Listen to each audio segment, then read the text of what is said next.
Every time you accept disrespect, every time you accept disloyalty, you're teaching people how to treat you. Let me help describe to you why, as a man that's growing, that's important that you're never a second option in your life. I'd just broken up with my ex and she moved on instantly. She went out on dates, she met up with new guys, she traveled all throughout summer as if nothing happened in our 4-year relationship. Meanwhile, I was in my room in silence, depressed, tired and upset that I'd just broken up with somebody that I thought was the love of my life. Every day felt like a loop of self-blame and self-hatred. Was it my fault that we broke up? Could I have done something better? Could I have been a better boyfriend? Then I get a message from an unknown number, and it goes, "Hey, I miss you.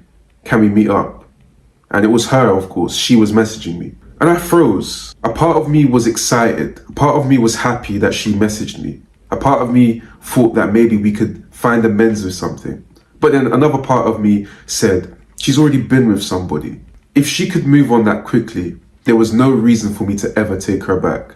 That she was never really mine anyway. So we met up at this old coffee shop that we always used to go to in central London to do our university work together. She sat across from me and she was smiling as if she was happy and glad that I was broken. So I asked her in some fashion of hope, "So you messaged me asking to see me and that you missed me. Is there a chance that things could work out?" And she said something that hurt my heart, and I still think about it to this day. She said, "I miss you, but I don't love you. And I'm talking to someone right now, we can just be friends." And I said to myself, friends? After everything, you want to be friends with me? She didn't miss me. She didn't miss me for who I was or what I brought to the relationship. She missed the comfort. She missed the familiarity. Anyway, years later, I grew and I found myself again. I was looking after myself more. I started to speak to someone that actually cared about me. And then she came back in the end and she started messaging me all the time saying that no one has ever treated her the way I treated her and how she misses me so much. And she said that she made a massive mistake. By that time, it was already too late. I am not a second option, not now, not today, never. I despise the feeling of being made to feel like I'm rubbish, as if I'm not worth being a basic fundamental human being. That my feelings and my emotions don't matter. That you can sit in my face, smile and smirk at me through the pain that I'm going through. You are not a second option and you should never allow anybody to treat you as if you're a second option, bro. If they only hit you up when it's convenient, you're not a priority. One of the biggest issues that I had with myself is whenever somebody showed me the slightest bit of attention, it would make sparks fly in my head. Oh, maybe they actually did care about me. That sense of abandonment and rejection that you have, bro, isn't something that you should allow yourself to be applied to through other people. When people start to show you attention or a bit of flattery through their comments, through their words, but they don't show it through their actions, those are the people that you're meant to avoid, bro.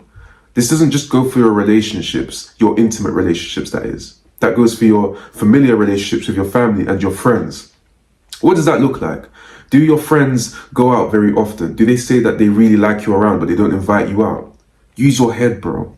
If they're not inviting you places, what do you think that means? If they're not asking you places, or you've got to ask, or you overhear them saying things and you've got to then butt in and ask as well to join in, then they don't care about you. They don't see you as somebody valuable to them. They only see you when it's convenient. How many times have you only been used for what you offer? I remember I had a friend that I was close with in secondary school and I had to cut myself off for him, or at least just reduce my exposure to him, because the only time he would ever see me, or the only time he would ever speak to me is when he wanted me to jump on PlayStation, when he wanted me to play video games and they needed a full party and I was the only person that was available. But at some points it made me feel valued, it made me feel like I was wanted because, you know, they could have called up anybody else. But the fact is, they could have called up anybody else, but there was nobody else. So don't get this confused in your mind that just because somebody wants you in the moment, that as if you're important. No, you're just the only person that's available. The second you chase is the second you lower your value. You've got to see yourself on some sort of scale of value, bro. How you value yourself, how you allow people to use you will dictate how you value yourself internally. How many times have you chased somebody that doesn't care about you? How many times have you ran behind somebody holding up their tail because you think that you being submissive to them will make them like you more? No, that's when you start to lose your value. As a man, your value is so key and so important, bro. One of the biggest things that I've had to learn about myself is that I will not chase. I will never chase anybody. I won't chase family members. I won't chase friends. I won't chase relationships. And why? Not because I'm some sort of egotistical macho man. It's because I've learned that chasing doesn't ever benefit me. Every time I've chased, I've been made to look like a fool. I've tripped over my own ignorance because I thought chasing would mean somebody would like me more, that people would understand me more, that people would want to speak to me more, would find me interesting because I decided to be their little servant. You look like an idiot. Stop chasing, expecting your value to rise. Step back from people that want you to chase them. Some people want you to chase them because it makes them feel superior. And they'll take advantage of people like you, bro. People that have good moral obligations towards other people, that think that helping is being nice, when in some cases helping is you being submissive because you want people to like you. They feed off of that energy, bro. Don't allow them to. Choose yourself. Don't ever chase. People should want to be in your life naturally, not because you have to go and enter their life by force. They don't respect you because they know you won't leave. People get very, very familiar with other people. And one of the quotes that I love to use is, familiarity breeds content. That's why I don't like being around people for too long, because when people become accustomed to you for a very long period of time, they start to get a bit more disrespectful. I remember I've had it in work where, because I'm around people, they start to say things that they wouldn't usually say. And you notice that they wouldn't have said it because they wouldn't have said it to you at the start. But because they're more comfortable with you now, they think they can say it. How much times has that happened to you with family members or relationships? You get with, I don't know, a woman and it lasts maybe 3 months. It comes up to that 3-month mark where all relationships apparently go to shit. And she starts acting a bit differently. And she knows that you won't leave because you're so stuck in this scarcity mindset.